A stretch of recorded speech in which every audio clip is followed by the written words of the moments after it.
కోయిల చల్లగాలిలో ఆమె పరిమళం నీటిపై చందమామలా నేడు తేలుతూ ఉంది నామది చీటికి మాటి మాటికి కొత్త కొత్తగా ఉంది ఏమది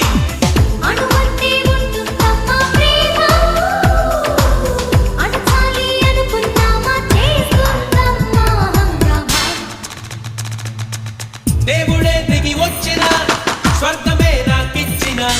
షాజహాన్ తిరిగొచ్చిన తాజ్ మహల్ రాసిచ్చిన ఇప్పుడు